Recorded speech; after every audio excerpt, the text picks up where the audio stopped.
নমস্কাৰ, মই মানৱ। আজি এটা ভাল মানুহ এজনৰ ওচৰলৈ যাব ওলাইছিলোঁ। বৰষুণৰ পৰা একেবাৰে পোৱাই নাই। যি বৰষুণে 5টা বাজিছে এতিয়া, পূৰা সোনকালে মানে কিয় কাৰণ মই দোকান আছে, দোকান খুলিব লাগে, আকৌ স্কুলো আছে। মানে তেখেতো আকৌ কামত গুচি যায়। মই যদি ৰাতিপুৱা সোনকালে গুচি নাযাওঁ তেনেকৈ কামত গুচি যায়। দাদা কালি ৰাতি মই ফোন কৰি থ'লোঁ, দাদা মই যাম 6টা বজাত মই পাই যামগৈ আপোনাৰ ওচৰত। কিন্তু এতিয়া তেখেতো চাগে শুই আছে আৰু চাওক বৰষুণ সেইটো নহয় আৰু অৱস্থা ৰাস্তা। বাৰু বন্ধুসকল, মই যিমান পাৰোঁ দেখাব চেষ্টা কৰি যাম। ইয়াত ধুনীয়ামতৰ ঘৰলৈ গৈ আছোঁ আমি। বিন্দাছ আপোনালোকে চাই থাকক আৰু চেনেলটো ছাবস্ক্ৰাইব কৰিব আৰু গোটেই ভিডিঅ'টো চাব দেই। গোটেই ভিডিঅ'টো চাব, কি হয় কি নহয় মোক কমেণ্ট কৰি জনাব। আমি পাই গ'ল ইয়াত ধুনীয়ামদাৰ ঘৰৰ ফুলনি। আচলতে সকলো ঘৰতে ফুলগছ থাকিব লাগে। ফুলৰ গোন্ধ এটা মানুহৰ মনটোৱে চেঞ্জ কৰি দিয়ে। চাওক কি ধুনীয়া পৰিৱেশ। এনেকুৱা এটা পৰিৱেশত ধুনীয়ামদা আছে। পাৰিলে তেওঁক এদিন লগ কৰিব সকলোৱে। বাৰু আমি ভিতৰলৈ সোমাই যাওঁ বলক।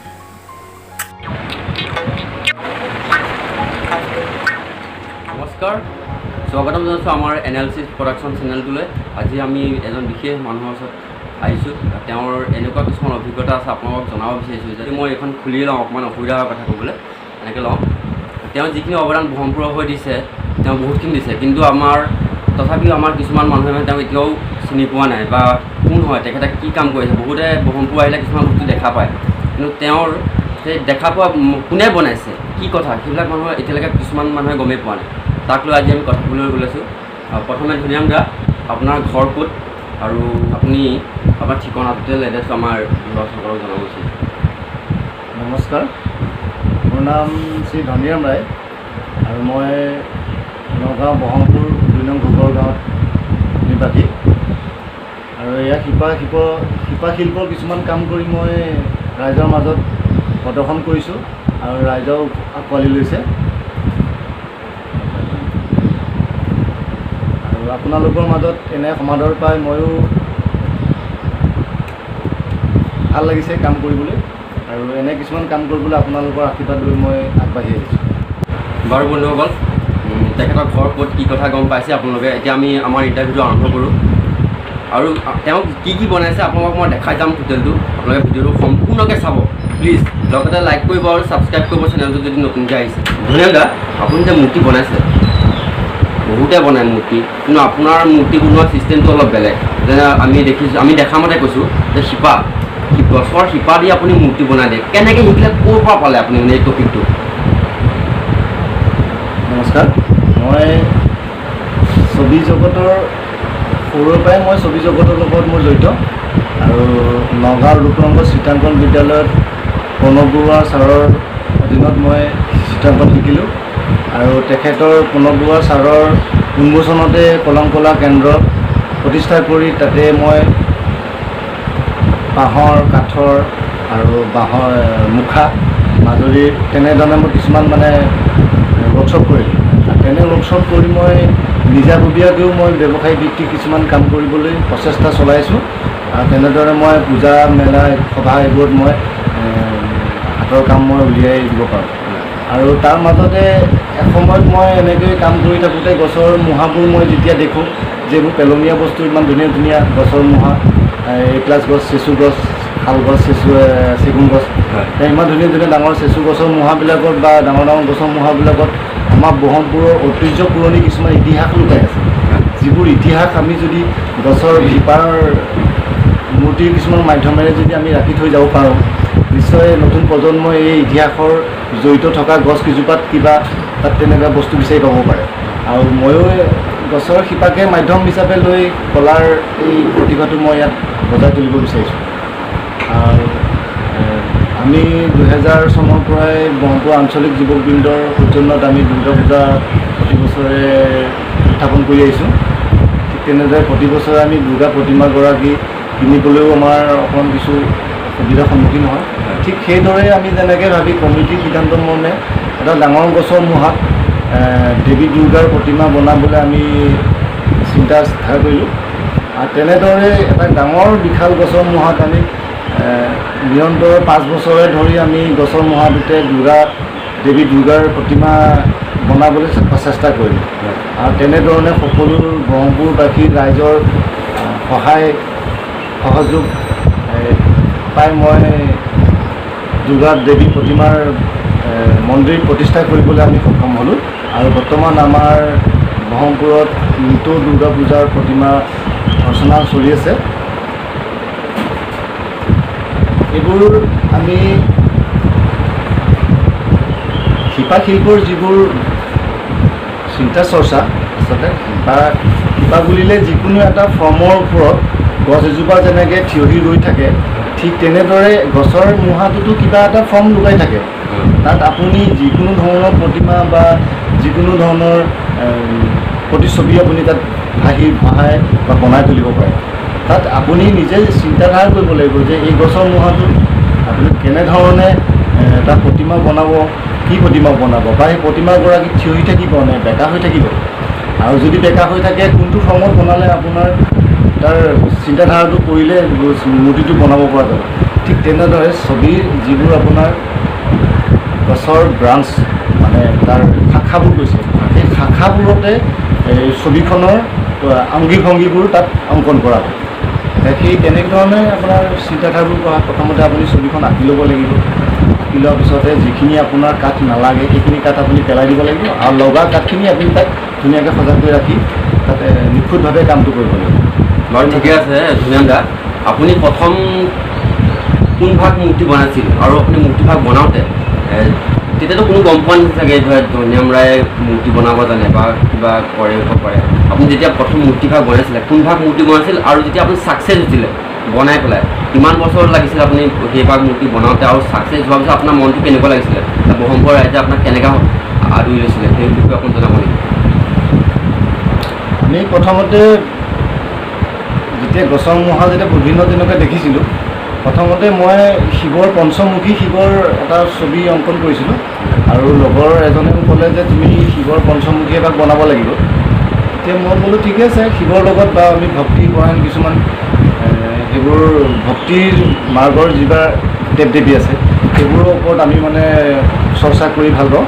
ঠিক সেইকাৰণে মই পঞ্চমুখীৰ মূৰ্তি এভাগ বনাই ৰাইজৰ বা আমাৰ ল'ৰালৰি বন্ধুৰ বৰ্গৰ আগত মানে দাঙি ধৰিলোঁ, আৰু তেখেতলোকে বিশ্বাস হ'ল যে আমি বা মই ছবি বনাব পাৰিম, মূৰ্তি বনাব পাৰিম। ঠিক সেই উপলক্ষে তাৰ পৰাই গতিবিধি আৰম্ভ হ'ল, আৰু মোৰ লগৰ ভাই বন্ধুৱে কমিটিয়ে সকলোৱে মিলি ডাঙৰ গছজোপাৰ মূঢ়াটো উঠাই দিলে। উঠাই দিয়াৰ পিছতে আমি দেৱী দুৰ্গাৰ প্ৰতিমাৰ ছবিখন আমি পৰিকল্পনা কৰিলোঁ যে আমি যদি দেৱী দুৰ্গাৰ প্ৰতিমাগৰাকী সুন্দৰভাৱে বনাই আমি নিজৰ মণ্ডপত আমি পূজা মন্দিৰত যদি স্থাপন কৰি লওঁ, তেতিয়াহ'লে আমাৰ জাউতিযুগীয়া হৈ থাকিব, আৰু এই জাউতিযুগীয়া বস্তুটোৱে শিল্পৰ লগতে আমাৰ স্থানীয় ঠাইডোখৰৰো এটা মৰ্যাদা তুলি ধৰিব। তেনেধৰণে মই শিপা শিল্পৰ কাম দেৱী দুৰ্গাৰ প্ৰথম তেখেতৰ কামেই আৰম্ভ কৰিছিলোঁ, আৰু সকলো ব্ৰহ্মপুৰ ৰাইজৰ বাসীয়ে সহায় কৰিছিলে, আৰু মই বহুতেই আনন্দিত। সকলোৱে মোক সেইখিনি সমাদৰ দিছিলে। সেয়ে মই সকলো ব্ৰহ্মপুৰবাসী অসমবাসী ৰাইজলৈ মই অশেষ ধন্যবাদ জ্ঞাপন জনাইছোঁ। ব্ৰহ্মপুৰৰ ৰাইজৰ পৰা সহায় পাইছে মানে? হয়, নিশ্চয় মই ব্ৰহ্মপুৰ ৰাইজৰ পৰা সকলো মই সহায় পাইছোঁ। ঠিকে আছে, আপুনি এতিয়া চৰকাৰৰ ফালৰ পৰা কিবা সুবিধা লাভ কৰিছেনে? এই লকডাউনতো আপোনাৰ বহুত অসুবিধা হ'ব পাৰে, বহুতো অসুবিধা আছে আপোনাৰ কিবা তেনেকুৱা যে আপুনি ইমান ডাঙৰ এটা কাম কৰে তথাপিও আপুনি কিবা যে এনেকুৱা লকডাউনত আপুনি অসুবিধা পাইছে নেকি, চলা কৰা বা কিবা কিবি অসুবিধা এনেকুৱা সন্মুখীন হৈছে নেকি? সন্মুখীন মানে আমাৰ যিহেতু কিছুমান বাণিজ্যিক কিছুমান আপোনাৰ কেন্দ্ৰ বা তেনেকুৱা আমাৰ জিলা ভিত্তিকৰ ওপৰত তেনেকুৱা প্ৰগ্ৰেম হৈ থাকে। মই জিলা উদ্যোগিক যি আমাৰ DIC তেখেতৰ আণ্ডাৰতো মই ৰেজিষ্ট্ৰেশ্যন কৰি মই মা দুৰ্গাৰ উদ্যোগৰ এখন মই চলাই আছোঁ, আৰু তেনেকৈ মোৰ লগৰ 2-4জন মানুহ কাম কৰি থাকে, আৰু তেনেধৰণে মই বাণিজ্যিক কিছুমান কাম কৰিবলৈ মই ওলাই আহিছোঁ।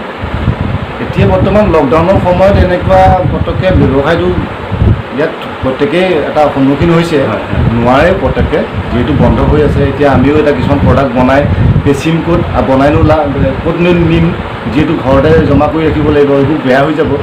যিহেতু সেই আমাৰ আলপীয়াজনৰ নিচিনা বাঁহ বেতবোৰ যদি আমি ষ্টক কৰি ৰাখোঁ সেইবোৰো কোনে পোকে খাই যায়, লগতে আমি চেলিং কৰিব পাৰিলে ভাল। কিন্তু বৰ্তমান লকডাউনৰ সময়ত আমি অকণমান অসুবিধাৰ সন্মুখীন হৈছে, যিহেতু আমি ব্যৱসায় বাণিজ্য এইবোৰ ক'তো দূৰলৈ যাব নোৱাৰোঁ বা বিক্ৰী কৰিব নোৱাৰোঁ। আৰু চৰকাৰৰ ফালৰ পৰা সহায় সহানুভূতি তেনেকৈ বিশেষ আমি পোৱা নাই। এবাৰ আমাৰ বহৰমপুৰলৈ বনমন্ত্ৰী ডাঙৰীয়া আহিছিলে, লক্ষীমপুৰ হুছেইন। তেখেতে আমাৰ নিজৰ হাতৰ কামখিনি চাই তেখেতে আনন্দিত হৈ মোক টকা 10,000 টকা এটা দিলে। 10,000 তেনেকৈ মই আৰু আমাৰ ব্ৰহ্মপুৰৰ যুৱ নেতা আমাৰ সুৰেশ বৰা তেখেতেও আমাক সহায় কৰিছে। তেনেদৰে মই কিছুমান ৰাজনৈতিক দলৰ সদস্যৰ পৰা মই কিছু সহায় পাইছোঁ। আৰু যদি চৰকাৰৰ ফালৰ পৰা মই যদি তেনেধৰণৰ কিছুমান সহায় পালোঁহেঁতেন, নিশ্চয় মই এই শিপা শিল্পৰ ওপৰত এখন স্কুলেই হওক বা এই জ্ঞানৰ বিস্তাৰটো কৰিবলৈ মই সুবিধা এখন পালোঁহেঁতেন। চৰকাৰক কিবা ক'ব বিচাৰে নেকি এইটো বিষয়ত আপুনি? আপোনাৰ হয়, মানে আপোনাৰ যিহেতু এইটো এটা ছবিৰ এটা মাধ্যম, যিটো বস্তুটো প্ৰত্যেকেই এটা কৰাৰ আশা থাকে। আৰু শিপা শিল্প বুলি ক'লে এইটো আপোনালোকে দেখা পাইছে, শিপাৰ এটা পাজোল আছে।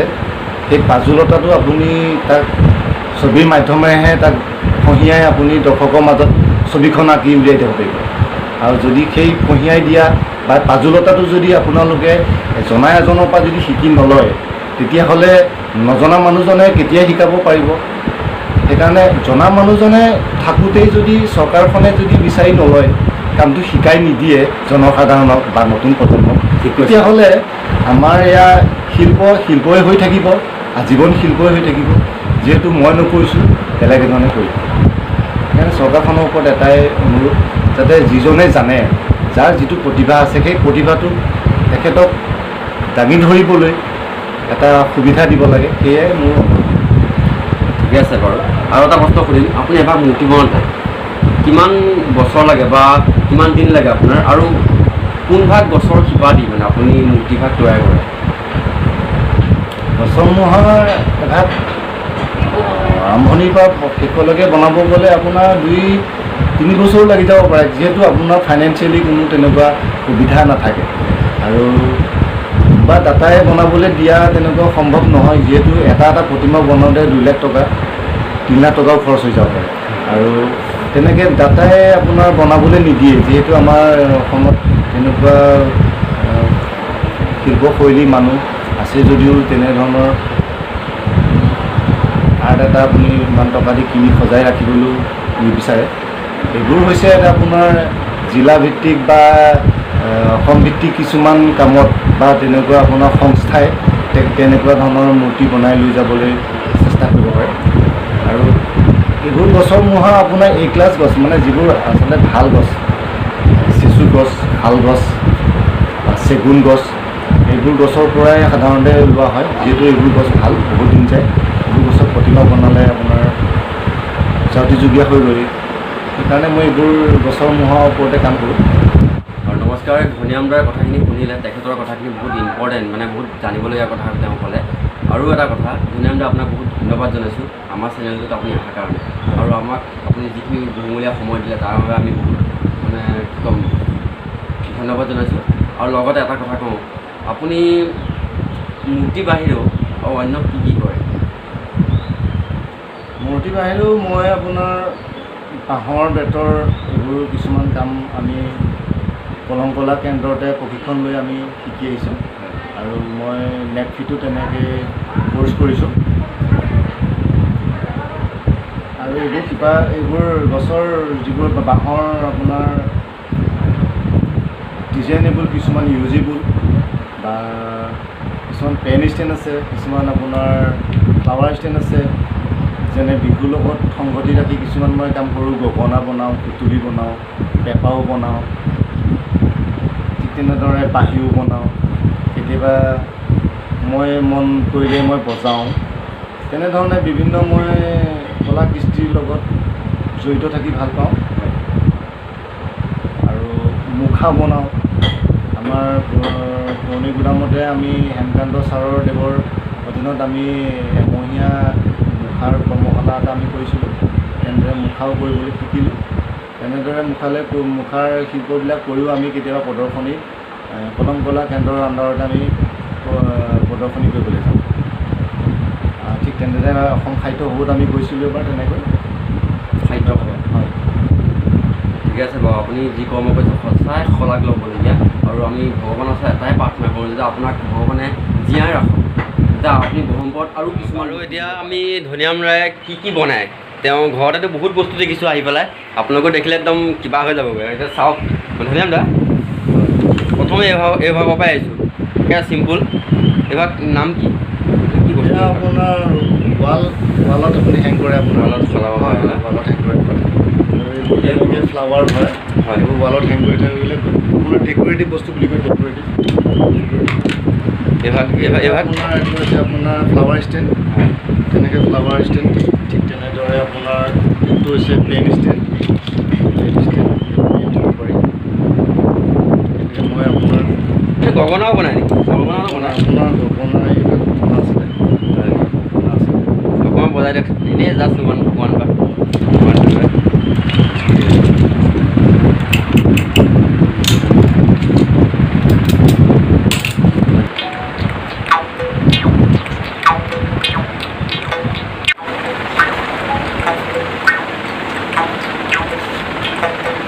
ধুনীয়া মজা। এখেতে যি গগনা বজালে, মই আৰু কেইটামান কথা কওঁ, তেখেতে ধুনীয়া বাঁহী বজাব পাৰে। আমি বহুতবাৰ শুনিছোঁ, এতিয়া বাৰু বজাব নালাগে, আমি আৰু বস্তু আছে, ভিডিঅ'টো বেছি দীঘল হৈ গৈ আছে, সেইকাৰণে আমি তেখেতৰ বাহিৰত আৰু কিছুমান বস্তু আছে, সেইখিনি দেখাব চেষ্টা কৰিছোঁ। বাকীখিনিতো বুজাই গৈছোঁৱে, তেখেতে আৰু এভাগ বস্তু মানে মূৰ্তি বনাই আছে তেখেতে। মই অলপ দেখাব চেষ্টা কৰিম কি বনাই আছে। ধনিৰাম দা, এইভাগ কি বনাই আছে আৰু কেনেকুৱা মানে আপোনাৰ চিন্তা চৰ্চা এইভাগৰ ওপৰত? আগতেও আমি কৈ আহিছিলোঁ যে গছৰ মূঢ়া আপোনালোকে যে দেখিছে যে ব্ৰহ্মপুৰত কিছুমান ঐতিহ্য পুৰণি পুখুৰী শিপা ইতিহাসৰ লগত জড়িত আছে। ঠিক তেনেকৈ এই গছজোপা আপোনাৰ এজোপা চেচু গছ। এই চেচু গছজোপাৰ আপোনাৰ ডাঙৰটো দেখিছেনে বাৰু কিমান ডাঙৰ? এই গছজোপা ডাঙৰ হ'বলৈ মিনিমাম 100 বছৰ লাগিব। 100 বছৰীয়া এজোপা গছৰ ইতিহাসটো, এই ইতিহাসটোৱে এখন ছবিৰ মাধ্যমেৰে আমি ইয়াক বজাই তুলিবলৈ, ৰাখি থ'বলৈ সযতনেৰে আমি চেষ্টা কৰিছোঁ শিল্পৰ মাধ্যমেৰে। এতিয়া আপোনালোকে দেখিছে যে এজোপা গছৰ শিপা, এজোপা বিশাল গছৰ শিপা, আৰু এই গছৰ শিপা ব্ৰহ্মপুৰৰ ইতিহাসৰ লগত জড়িত থকা এটা বস্তু, যিটো আমি ছবি কল্পনাৰে ইয়াত সাজি তুলি। আৰু এইজোপা গছৰ বয়স মিনিমাম আপোনাৰ 100 বছৰৰ ওপৰত। 100 বছৰ ওপৰত হৈ গ'ল ন? ওপৰত হৈ গ'ল, হয়। এইভাগ বনাই আছে কি মানে আপুনি? এইজোপা শিপা আপোনাৰ এই শিপাবোৰৰ যিবোৰ ব্ৰাঞ্চ, এই শিপাবোৰৰ ব্ৰাঞ্চকে কেন্দ্ৰ কৰি ছবিখন আঁকা যায়। আপুনি ছবিখনত কি ছবি আঁকিব, যে এটা শিৱ মূৰ্তি বনাব, তেতিয়াহ'লে তাৰ কনচেপ্টটো বেলেগ বেলেগকৈ লোৱা হ'ব। আকৌ বোলে দুৰ্গা বনাব, তেতিয়াহ'লে তাৰ কনচেপ্টটো বেলেগকৈ লোৱা হ'ব, যে তাৰ ভাৱধাৰাবিলাক বেলেগ বেলেগ হ'ব। বোলে মানে আপুনি গণেশ বনাব, তেতিয়াহ'লে তাৰ বিষয়বস্তুটো অংকনখিনিও বেলেগ বেলেগ হ'ব। কিন্তু ছবি একেটা গছৰ মূঢ়াতে হ'ব, আপুনি ষ্টেণ্ড দি আপুনি বনাব লাগিব। ঠিকে আছে, আপোনাৰ পৰা জানিব বিচাৰিম যে এই মূৰ্তিভাগটো আপুনিতো জড়িত আছে মন্দিৰৰ লগতে, হয়? তাকে ধনিৰাম ৰায়ে যিবোৰ কাম কৰি আছে, আপোনাৰ তাৰ ওপৰত কি মতামত দিব? মতামত মানে সেইটোহে, আমাৰ যিহেতু আমাৰ আগত ধনিৰামক আমি লৈছোঁ, ধনিৰামে যিখিনি আমাৰ কৃতকৰ্ম কৰি দেখাই আছে, আমি ঠিক ৰাইজে এটাই আশীৰ্বাদ কৰিছোঁ, তেওঁ যাতে আৰু আগবাঢ়ি যাওক, আমাক যাতে হেৰিটো জীয়াই ৰাখক, হিন্দুত্বটো। দাদা আপুনি কিবা ক'ব নেকি? মই কম শৈশৱৰ পৰাই ধনিৰামক পাইছোঁ, তেওঁ এইবিলাক কৰ্মৰ লগতে জড়িত। আৰু যিকোনো গছ ক'ৰবাত গ'লেও সেই গছজোপাৰ শিপাত কিবা এটা হ'ব নেকি উৎপত্তি, সি সেই ভাৱনাটোৱে লৈ গৈ থাকে। সেই ভাৱনাটাই প্ৰকৃত ৰূপ দিবৰ কাৰণে সি সেই মূঢ়াবিলাক উঠাই আনি আজি যেনেকৈ দুৰ্গা শিৱ এনেকৈ বনাইছে এজোপা শিপাতে, ঠিক এইখিনিতো এই গছডালো সেই তেনেকুৱা। ধনিৰাম ৰায়ে বাকীখিনি ভিডিঅ' চাইছিলে। আজি এতিয়া আমি বেলেগ এখন মন্দিৰ দেখাব আহিছোঁ, আমাৰ যিভাগ শিৱালয় বুলি ব্ৰহ্মপুৰত আছে, আৰু তেখেতে এই মন্দিৰতে থাকি পেলাই টোটেল কামখিনি কৰে। মই তেওঁৰ মুখেৰে জানিব বিচাৰিম এই মন্দিৰটোত তেওঁ থকা কিমান বছৰ হ'ল মানে? হয়, আমি এই শিৱ মন্দিৰত 96ৰ পৰাই এই শিৱ মন্দিৰৰ লগত জড়িত মই, আৰু এই কমিটিৰ সদস্যসকলৰ লগতে এই আঞ্চলিক দুৰ্গা পূজাও আমি পাতোঁ, আৰু এই শিৱ মন্দিৰতে আমি কাম কাজবোৰ কৰোঁ। কৰি এই শিৱ মন্দিৰৰ পৰাই যিখিনি কৰিবপৰীয়া কাম সেইখিনি কৰি মই আগবাঢ়ি আহিছোঁ। নমস্কাৰ, বাকীখিনিতো দেখাই আছোঁ, এইভাগ দেখাইছোঁ আমাৰ ধনিৰাম দাই নিজ হাতেৰে তৈয়াৰ কৰা ধুনীয়া একদম মা প্ৰতিমা আৰু গণেশ বাবা আছে, লক্ষ্মী মা আছে, সকলো আছে। আপোনালোকক দেখাব চেষ্টা কৰিম। আৰু এতিয়া মানে কি পূজা হৈ গ'ল, পূজা হৈ যোৱাৰ কাৰণে এতিয়া মানে পূজাৰী আহি তলাটো মাৰি থৈ গৈছে। অকণমান অসুবিধা হ'ল, আমি আহি পোৱা দেৰি হ'ল। সেইকাৰণে মই ইয়াৰ পৰাই দেখাব চেষ্টা কৰিম ভিতৰলৈ মোবাইলটো সোমোৱাই, আৰু দাদাৰ পৰা কিছুমান কথা জানিব বিচাৰিম। আপোনালোকে ভিডিঅ' চাই থাকক। ভিডিঅ'টো চাই যদি ভাল পালে তেনে লাইক, কমেণ্ট, শ্বেয়াৰ, ছাবস্ক্ৰাইব কৰি দিব আৰু কমেণ্ট কৰি জনাব কি ভাল পালে, কি বেয়া পালে কমেণ্ট কৰি জনাব নাপাহৰিব। আৰু ভিডিঅ'টো বহুত দীঘল হৈ গৈছে, বেয়া নাপাব। সেইকাৰণে মই নেক্সট যিখিনি আছিল বেলেগ এটা ভিডিঅ' বনাই পেলাই দেখাম সকলোকে। আৰু জয় অসম, সকলোকে মৰম জনালোঁ, মোকো মৰম কৰিবা, ছাবস্ক্ৰাইব কৰিবা, নতুনকৈ আহিছে। Bye bye.